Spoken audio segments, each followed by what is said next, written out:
There are multiple ways that you can approach life. You can have a lot of freedom, which can create chaos, and then you can have a lot of structure, which can create calmness. The reason structure and routine create calmness is because you understand what's going to happen. There is a predictability within structure and routine, which means that you can, to some degree, shut off the anxiety and the fear of what's going to happen. If I have a structure and routine, I know that I do these things on these days in this way, and it means that there's no things that can come out of the blue. If you think I'm walking through a forest and I can't see anything around me, I'm walking a brand new path. At any point that I'm walking through that path in a forest, a bear can jump out and grab me. But if I walk the same route that I've always walked and I've never had a bear jump out on me, and I do the same steps in the same way and take the same journey at the same time, that structure and routine basically creates some predictability that I can do it and it's safe, right? But the same thing comes for life in general, is you need to have some level of structure and routine to allow you to calm your brain. So if you're someone who struggles with anxiety, or you struggle with low mood and you feel kind of get in your head, or you're dealing with depression, you want to find a way out of it, or you want to find a way to help manage it, structure and routine has been really good for me for that reason, is because it creates predictability, and it also means that I can get the things done that I need to get done, and I don't feel bad because I'm actually doing the things I said I was going to do. And what I mean by structure and routine is, what are the days that I do certain things? What are the days that I do my meal prep? What are the days that I train? What are the days that I do certain pieces of work? What are the days that I work? What are the days that I see friends? The thing is routine is great, but the one thing that's made it worse for me, and the one thing that I've had to adjust this week to some degree, is that I normally have this structure and routine and everything's kind of positioned out, is that I know what's coming and when it's coming and what I'm doing and how I'm doing it, right? I have this structure and routine. Having a completely rigid, planned out life and structured life means that there is no room for spontaneity and for new things to happen and new things to occur. And that because you're so rigid and because you're so structured, it means that the enjoyment of the moment gets lost because you're too busy thinking that you're not within your structure and routine. That is something I'm trying to 100% let go of, is that focus on needing for it to be structured. Let me see if I can find a little Alan Watts video just to run us out. If you awaken from this illusion, and you understand that black implies white, self implies other, life implies death, or shall I say, death implies life,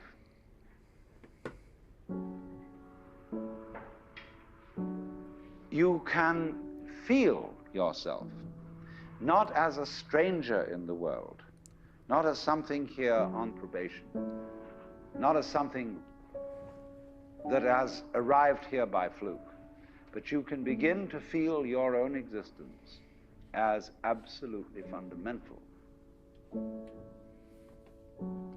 I'm not trying to sell you on this idea in the sense of converting you to it. I want you to play with it. I want you to think of its possibilities. I'm not trying to prove it. I'm just putting it forward as a possibility of life to think about.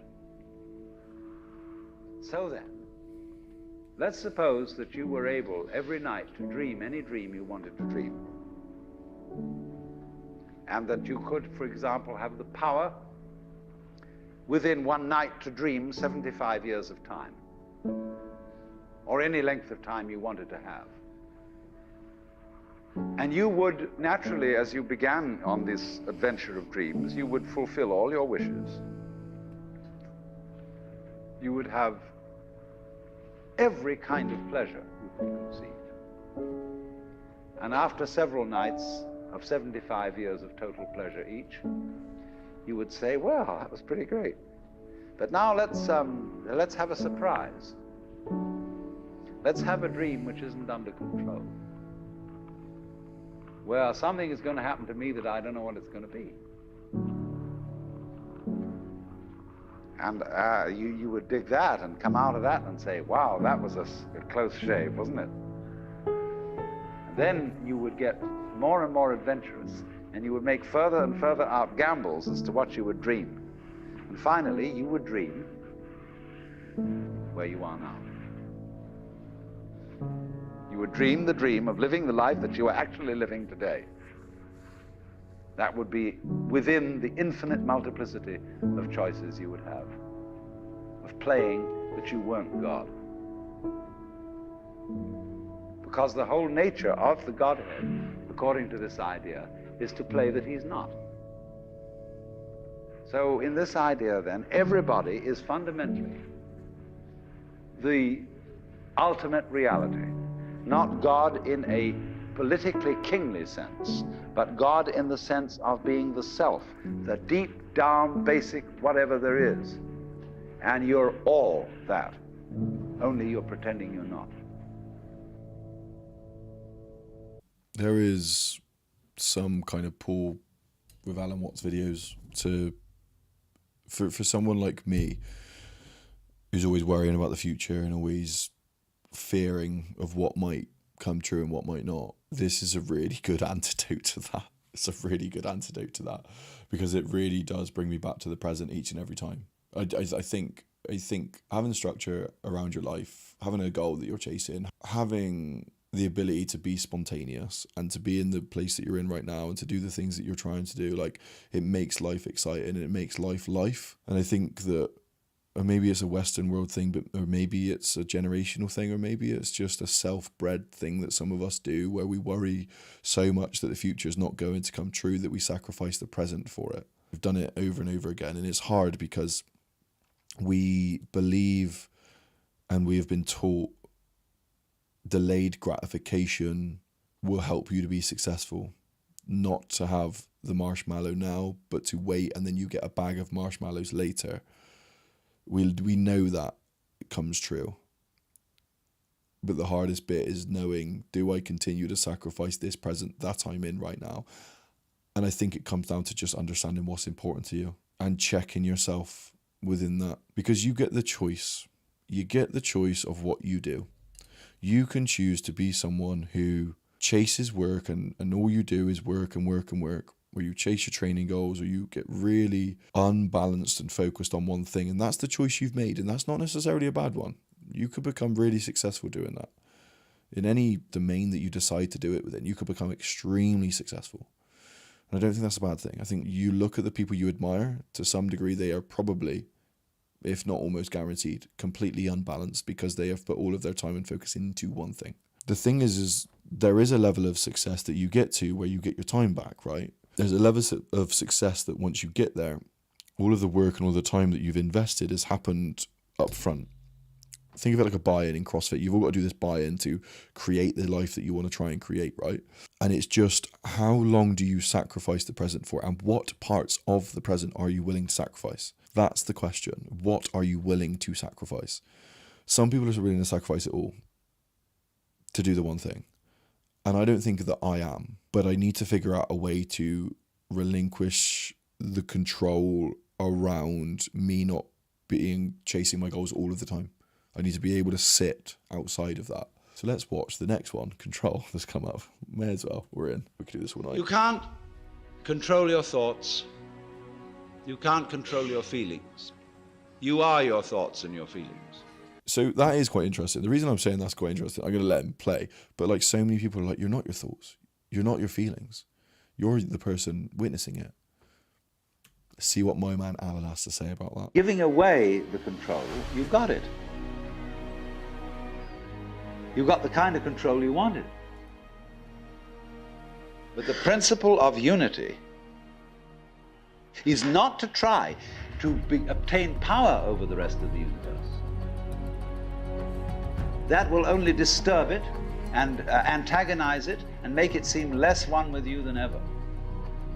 The way to become one with the universe is to trust it as another, as you would another, and say, let's see what you're going to do.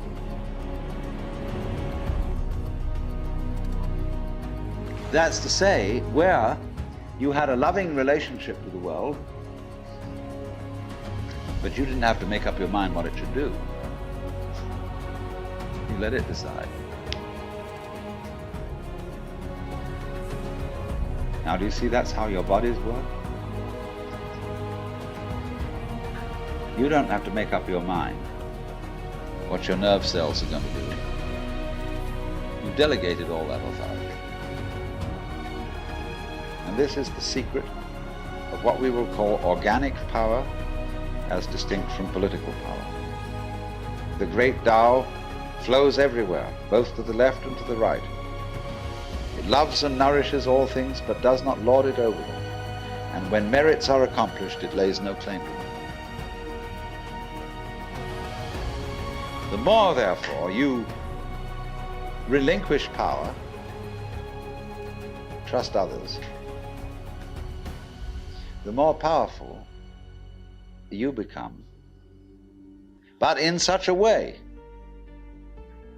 that instead of having to lie awake nights controlling everything, you do it beautifully by trusting the job to everyone else. And they carry it on for you. In seeing that you cannot control your mind, you realize there is no controller. What you took to be the thinker of thoughts is just one of the thoughts. What you took to be the feeler of the... I like that. Let's pulling up Alan Watts. Bring it to me, DJ. You realize there is no controller. What you took to be the thinker of thoughts is just one of the thoughts.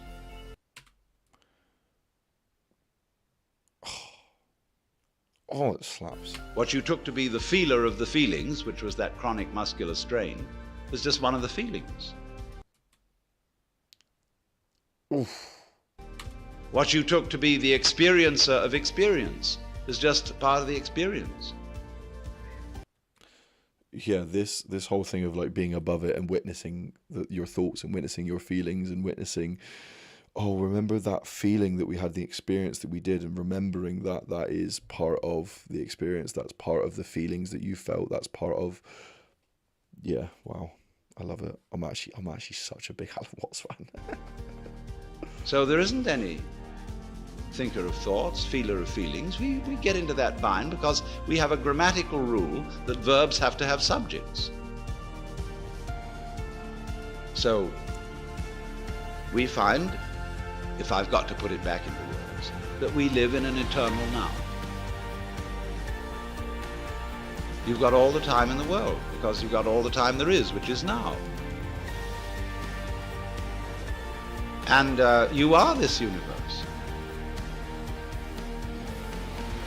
And then we get this strange feeling that we have never had, you see, in our lives, except occasionally by accident.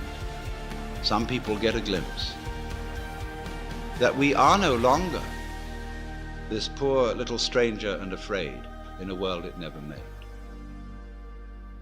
but that you are this universe, and you are creating it at every moment. Because you see, it starts now. We are no longer the poor stranger and afraid in a world it never made. I think that's the thing, is that like you can go through life feeling that you don't belong. You can go through life feeling that the world's against you, or that you're never going to get the things that you want, and that you're constantly after it. And I think it is something that at some point people get. And I speak to people all the time. And the age I'm at is like everyone's gone through this, or a lot of people have gone through this, is just this constant not being content with your current situation, not being happy with where you're at. And I think there just comes to a point where you relinquish the control as such, as Mr. Watts was saying there. It's like relinquish the fact that you have any say over any of it at any point anyway. Whatever's going to happen is going to happen. There's some beauty within that, but there's also just the fact that you need to allow yourself to just be within the moment and just allow yourself to enjoy whatever the hell's going on. This kind of strange section around structure and rigidity and trying to improve your mental health in a way of having that structure and rigidity, but having enough flexibility to be spontaneous and to allow the world to kind of do what it's going to do and to enjoy it in the moment is really, really important. Allowing yourself to be present by not constantly thinking about the future all the time and not using the future as your way of dealing with the anxieties of the present, like being able to just sit and be. I think this is the thing that I like about music. Music, either in your car, or in the shower, or at a concert, or at a rave, is you just lose yourself in it, and it's all you're focused on. And for a moment, the escapism from the stresses of the world are gone, and you're just present in the moment and enjoying the things you're trying to enjoy. There is no better feeling, and I think that's why people chase it all the time. Goals for this week is to allow myself the grace of working really, really hard when it's time to work, and to being able to rest when it's not. I struggle with resting and recovery and chilling and being, but I've had a good week of doing that. And now it's trying to find some balance between the two. I still think the periodization of my life still being focused on work right now is probably the main thing, but I can enjoy all the other moments along the way. I can be present on this and then be present within the other bits. That's the goal, I think, as I go forward. Enjoy the times with people outside of chasing your goals, and work really hard when it is time to chase your goals. Make the moments and the minutes and the seconds and the effort and the time count, and then enjoy the moments when you're outside of it and you're doing other things with people and you're doing the connection side of it. Chase your goals, relinquish control, enjoy the connection, and be present. My name's Charlie. This is How the Body That Mind. Thanks for watching.